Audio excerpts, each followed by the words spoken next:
Gente, eu quero contar também que o deputado federal Pedro Lucas, do União Brasil, deve recusar o Ministério das Comunicações. A Luciana Verdolim está de volta e vai trazer as informações para a gente agora. E por que ele está nessa, hein, Luciana Verdolim? Conta aí. Olha, Cine, ele já havia dito ao governo que conversaria antes com a bancada.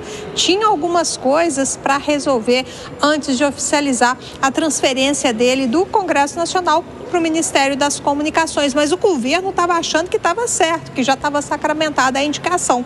Só que agora o deputado ainda não deu uma resposta definitiva aqui ao Palácio do Planalto, que já está criando uma certa insatisfação por parte dos assessores do presidente da República. Lula hoje está cuidando da visita do presidente do Chile aqui a Brasília, tem a questão também da viagem que ele vai fazer ao Vaticano. Então, a reforma ministerial subiu de novo no telhado, vai ficar para os próximos dias, porque tem assuntos mais urgentes para tratar.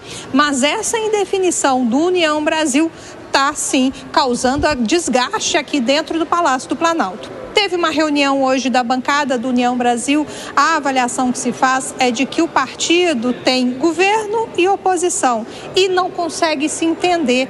Por isso, o parlamentar, o deputado Pedro Lucas, ainda não deu resposta aqui ao governo federal e existe, sim, uma sinalização clara de que ele pode recusar o cargo. Ficou combinado o seguinte: depois de um encontro dele, do presidente Lula, presidente do Senado Davi Alcolumbre, que ele teria uns dias para resolver a situação dele junto à bancada, junto ao partido, e assumiria o ministério depois do feriado da Semana Santa.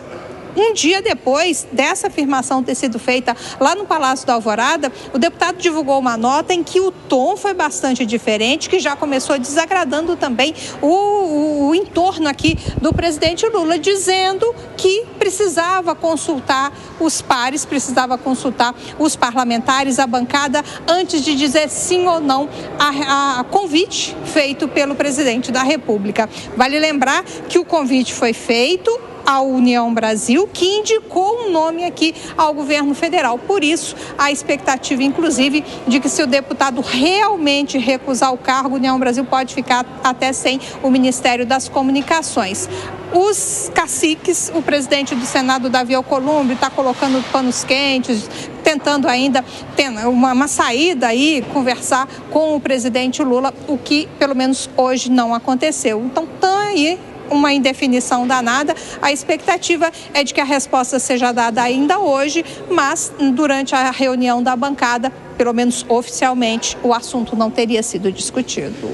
Obrigado pelas informações, Luciana Verdolim. Ô Zé Maria Trindade, nessa movimentação toda, esse vai e vem contado aqui pela Luciana Verdolim, tem algum tipo de influência aí do presidente do Senado, Davi Alcolumbre, e as costuras que ele quer fazer para devolver a Juscelino Filho algum tipo de protagonismo lá no Congresso Nacional?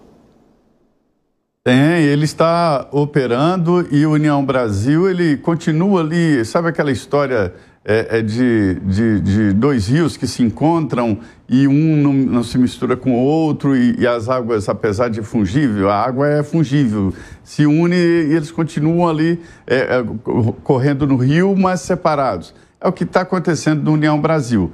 Tem um grupo do ACM, que é o antigo PFL, DEM, né, no União Brasil, e tem o grupo que veio do Rueda, que era do PSL e que está junto, mas não está na mesma sintonia, né? E é por isso que se chama Desunião Brasil, né? O partido que está grande, mas é uma junção ali que não tem uma coordenação única.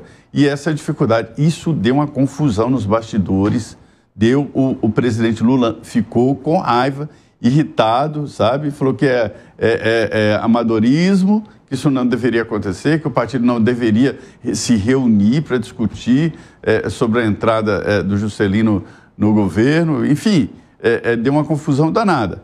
E o governo está numa situação que também não pode simplesmente dizer, olha, então tá, União Brasil, bye bye, tchau. Não está nessa condição. E quer salvar parte do União Brasil que apoia o governo. Parte importante naquela história de que precisa do governo, né, para suas bases eleitorais e para viver uma parte importante do Centrão. Então é isso que está acontecendo. Fala, Segré. É um mico, para mim. Politicamente falando, é um mico. Imagina convidar alguém, dá tudo certo, e de repente essa pessoa que foi convidada aí fala... Por indicação do partido, né? É, melhor não, vou ficar quietinho. Aí, lógico, o deputado deve ter feito as contas e avaliado que se ele aceita entrar no governo, que todo indica está indo num caminho errado, ele pode não ser eleito se ele quiser a reeleição como deputado. Tá certo, ele está avaliando o que os bandidos aqui não fazem, risco, retorno. Ele avaliou o risco e falou, não, peraí, o retorno não é tão grande assim, está faltando um ano e pouco, vou ter que me licenciar depois para ir na candidatura. Não, fico aqui quietinho. Mas deveria ter sido consultado antes, porque o governo já dava por certo que ia ser o candidato. E aí, agora, vai colocar quem? E mesmo que coloque alguém, esse alguém já sabe que não era a primeira opção. Então imagina, Evandro, você quer ser âncora desse programa? E adoraria, porque nós convidamos a Langani e a Langani não aceitou. Então agora não temos outra opção. Se você não quiser, vamos ficar sem âncora. Se não tem tu, vai tu mesmo. Pelo amor de Deus. Pô, politicamente é um escárnio, isso é uma vergonha. Eu acho que o governo está errando demais nessas questões e o União Brasil não ficou bem na foto.